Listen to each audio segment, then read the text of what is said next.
Good morning. It's a blessing to be with you this morning as we talk about the opportunities God gives us amid change. And today I want to focus on perspective and prayer. In America and in the 21st century, we have a dominating theme in our life of independence.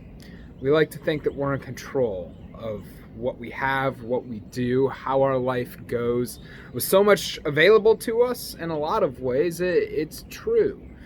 You work hard enough, you work smart enough in the right ways, you can control a whole lot about your life. And then we find out we have very little control. Life comes at us, situations change.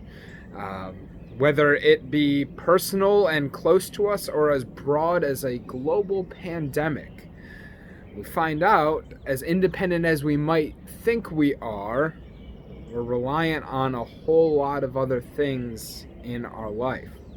Perhaps it was a lot easier for past generations of Christians to deal with pandemics who weren't as privileged as our society with all that we have these days.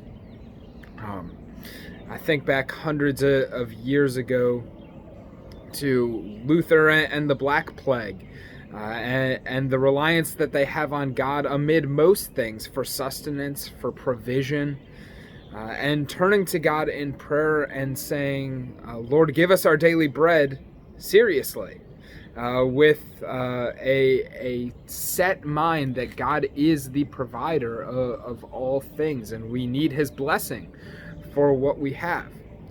This time is a great opportunity to refocus and center ourselves around perspective and prayer, that we need to go to God for everything in our life. We need our relationship with God. We need to be reaching out to Him in times of blessing and in times of struggle, in times of pain and in times of success.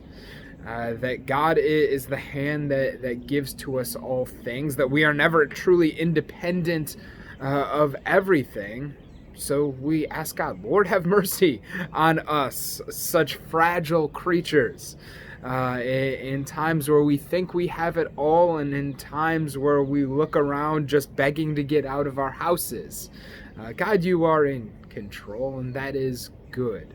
It's a lesson that is hard taught to many in these times, but it's one that's familiar to Christians all over the globe.